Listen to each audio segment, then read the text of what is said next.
Assalamualaikum warahmatullahi wabarakatuh. Perkenalkan, nama saya Wahyu Agus Suryawati, tim 2024101064 dari kelas basis data E. Nah, di sini saya akan menjelaskan hasil pengerjaan tugas praktik basis data E praktikum yang mana menganalisis entity dan atribut serta relationship. Nah, sebelum itu saya akan share screen. Nah, di sini ada kasus 2 yaitu tentang bengkel yang mana gambar form pembelian. Di sini disajikan soal dari nomor 1 sampai 5. Yang pertama yaitu identifikasi entity dan atribut.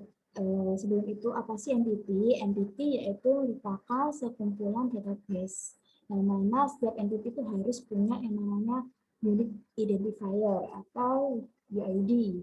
Dan yang kedua ada namanya atribut. Atribut ini sekumpulan karakter yang membedakan entity satu atau instansi satu dengan yang lainnya.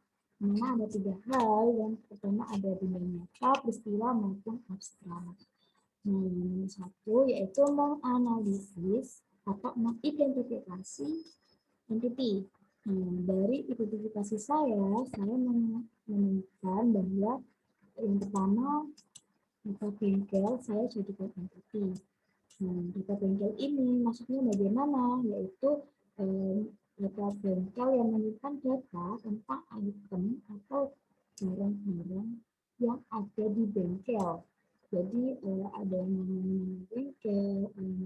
Nah, ini atributnya yaitu nama bengkel, nama telepon bengkel. Kemudian ada yang namanya pegawai bengkel.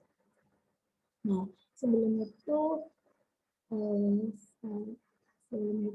di sini ada pewarnaan merah dan pewarnaan biru muda. Jadi nanti saya akan menjelaskan kenapa saya bedakan seperti itu ada di soal berikutnya. Kemudian entity berikutnya yaitu saya menemukan adanya data kendaraan yang memang mencatat tentang identitas kendaraan dan saya jadikan entity karena perlu adanya pencatatan. Atributnya apa aja nih? Ada yang namanya nomor kendaraan, ada yang namanya merek kendaraan, ada yang milik, nomor polisi, nomor kendaraan, tahun dan jenis kendaraan. Kemudian selanjutnya ada yang namanya data transaksi. Data transaksi ini termasuk peristiwa karena bukan benda nyata. Jadi isinya mencatat transaksi apa saja yang akan dilakukan pegawai dengan pelanggan. Mana di sini ada yang namanya atributnya antara lain subtotal transaksi, diskon transaksi, kuantum, potongan transaksi, total, dan jumlah. Nah, selanjutnya ada yang namanya data montir. Data montir ini ada namanya. Data montir ini saya jadikan entity. Kenapa? Karena di dalam data montir ini ada menyimpan dengan adanya, jadi montir ini berhubungan dengan bengkel pastinya. Jadi saya jadikan entity soalnya montir pasti butuh adanya montir satu sama lain itu ada pembedanya yaitu nama sama mekanik ID. Ketika mencatat proses transaksi, harus ada yang namanya montir. Kemudian ada namanya data parts atau barang. Jadi di sini saya jadikan entity karena barang itu yang dijual harus ada pencatatannya sehingga saya jadikan entity. Di mana atributnya terlalu ada kode parts, nama parts, harga parts. Nah di sini, ini keterangan dari kenapa kok yang ini saya jadikan pembeda yaitu ada yang namanya UID primary yang multi value yaitu warna kuning multi value yang mana artinya multi value yaitu atribut atau sekelompok atribut entity yang bisa menampung banyak nilai. Jadi harus dibuat entity tersendiri. Kemudian ada namanya redundant yaitu nilai yang sama dan digunakan sebuah nilai data yang harus dan terjadi perubahan jika ada penambahan data. Seperti itu. Jadi seperti ini. Pegawai bengkel, kenapa kok redundant? Karena pastinya pegawai bengkel itu nggak selalu menetap, akan terjadi pergantian pegawai seperti itu. Kemudian pemilik kendaraan, saya berasumsi bahwa pemilik kendaraan ini adalah redundant karena apabila pemilik ini menjual suatu kendaraan, maka akan terganti atau terjadi pergantian pemilik yang mana akan mengganti data lain seperti itu. Kemudian ada yang namanya jenis kendaraan. Jenis kendaraan ini juga perlu dibuatkan entiti baru karena termasuk redundant. Yang mana ada pencatatan seperti harus ada UID-nya, tidak hanya, dan jenis kendaraan itu tidak hanya satu, karena ada seperti kendaraan bermotor bermotor empat, dan lain sebagainya. Jadi saya asumsikan ini redundant dan perlu adanya entiti baru. Kemudian kuantum, ini multi-value karena kuantum ini tidak menampung dia bernilai lebih seperti itu. Kemudian ada yang namanya harga tiap parts. Nah, harga tiap parts itu multi-value menurut saya karena harga itu bisa diturunkan atau bisa terjadi penurunan atau kenaikan harga. Jadi nilainya itu banyak atau negatif itu tidak hanya satu dan bisa menyimpan banyak nilai seperti itu. Nah, kemudian soal yang nomor 2. Soal yang nomor 2 yaitu mengidentifikasi entiti dari multi-valued dan atribut dan redundant atribut. Jadi seperti yang saya sebutkan tadi, jenis kendaraan ini merupakan benda abstrak yang mana menyimpan data jenis kendaraan pelanggan dan harus dicatat sebagai entiti karena sifatnya redundant. Nah, kalau misalnya dibuat entity, kira-kira apa sih atributnya? Nah, asumsi saya jenis kendaraan ini atributnya itu ada yang namanya di kendaraan, tahun, polisi, warna kendaraan, merek kendaraan dan jenis kendaraannya. Kemudian yang kedua ada yang namanya data pegawai dan nyata untuk menyimpan data pegawai dan menurut saya redundant dan harus jika dijadikan atribut akan membuat entiti baru karena pegawai itu bisa berganti seperti itu. Kemudian yang terakhir menurut saya yaitu harga tiap parts, menyimpan data harga per bagian yang mana mengalami kenaikan atau penurunan sehingga menampung banyak nilai. Lalu apa aja atributnya? Atributnya ada yang namanya nama parts dan time parts. Jadi setiap tahunnya tahun ini kira-kira harganya berapa, tahun ini berapa, seperti itu. Kemudian yang nomor 3. Nomor 3 yaitu catat atribut yang tidak bisa dimasukkan ke entiti yang ada. Jadi dari gambar yang ini ada beberapa atribut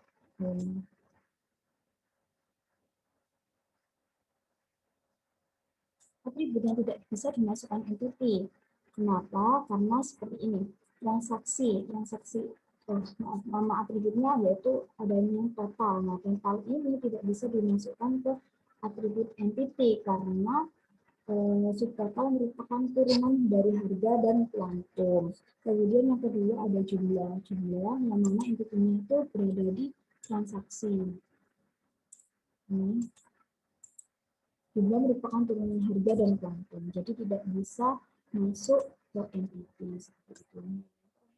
Ada penentuan primary UID dan secondary UID di setiap entity. Nah, mana primary UID itu merupakan atribut terpenting dan harus ada di setiap entity. Mana data bengkel ini kemudian ada yang namanya artificial atau natural, yaitu artificial ini 2 tahun. Jadi ada yang langsung dari entity-nya, ada yang saya buat sendiri untuk memudahkan UID seperti itu, untuk memudahkan mendapatkan yang namanya UID. Yang mana yang pertama ada yang namanya data bengkel. Nah, data bengkel ini nama bengkel ini merupakan UID natural dan termasuk di primary atau yang paling utama. Nah, nama bengkel ini udah ada di kasus di pembelian tadi, jadi saya tidak menambahkan, melainkan sudah ada sebelumnya. Kemudian data kendaraan. Nah, UID-nya yaitu nomor polisi, yang mana juga natural sifatnya dan primary atau utama. Ada data transaksi, manufaktur. Nah, ini artificial, saya buat sendiri gitu. Jadi namanya di hidden saya jadikan atribut transaksi. Kemudian ada yang namanya data parts, entity data parts yang mana UID-nya yaitu kode parts dari nama parts. Nah, kode parts ini artificial dan nama parts ini natural. Tapi yang utama yaitu kode parts. Seperti itu. Kemudian dengan jenis kendaraan. Di sini jenis kendaraan ini kan saya sendiri yang menambahkan atau yang mengasumsikan, saya bukan dari pembelian, karena jenis kendaraan ini menurut saya harus dijadikan entity yang baru dengan UID-nya yaitu nomor polisi dan sifatnya artificial, primary juga. Kemudian data pegawai sama, nama artificial primary. Harga tiap part juga sama, artificial dan primary. Nah, kemudian yang terakhir adalah identifikasi relationship antar entity. Nah, relationship itu apa sih? Yaitu relasi antara hubungan entity satu dengan entity yang lainnya. Seperti itu. Jadi, mungkin ini saya zoom aja. Nah, di sini ada ini bentuknya relationship matrix. Ada data bengkel. Nah, data bengkel ini ada hubungan apa nih sama data kendaraannya? Pastinya bengkel itu butuh yang namanya kendaraan, karena dengan adanya kendaraan maka bengkel akan bekerja seperti itu. Kemudian ada transaksi. Nah, bengkel ini membutuhkan transaksi juga. Transaksi ini butuh data dari bengkel. Kemudian pegawai juga membutuhkan data dari bengkel, dan bengkel juga membutuhkan pegawai, karena kalau tidak ada pegawai, bengkel tidak bisa menjalankan transaksi sendiri seperti itu. Kemudian ada namanya kendaraan. Kendaraan ini hubungannya dengan montir, yang mana yang menangani untuk perbaikan dan lain sebagainya adalah montir. Kemudian ada jenis kendaraan ini dengan data kendaraan pasti berhubungan, karena data kendaraan butuh yang namanya jenis kendaraannya apa, dan jenis kendaraan juga masuk ke dalam data kendaraan. Kemudian transaksi butuh adanya barang, karena kalau tidak ada barang berarti tidak terjadi transaksi. Kemudian transaksi membutuhkan pegawai untuk melakukan pencatatan, yang mana pegawai membutuhkan transaksi dan transaksi juga butuh pegawai.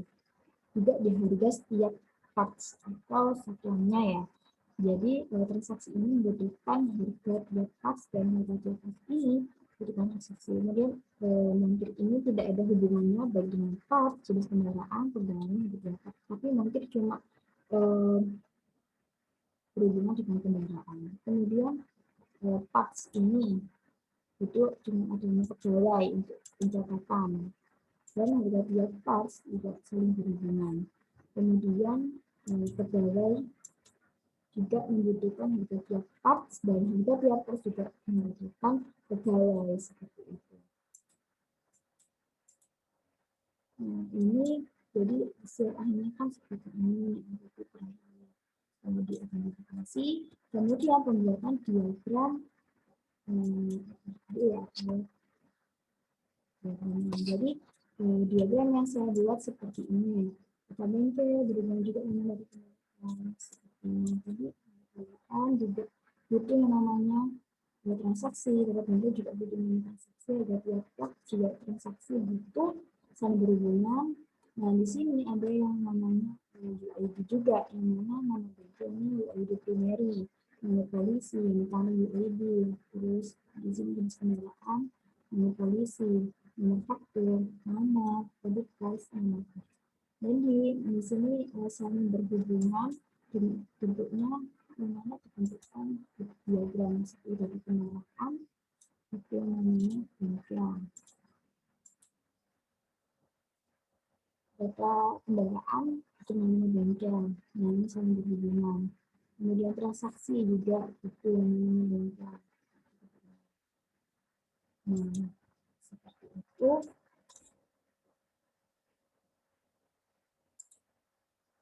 Nah, jadi seperti itu penjelasan yang bisa saya sampaikan. Kurang lebihnya mohon maaf. Sekian dari saya. Wassalamualaikum warahmatullahi wabarakatuh.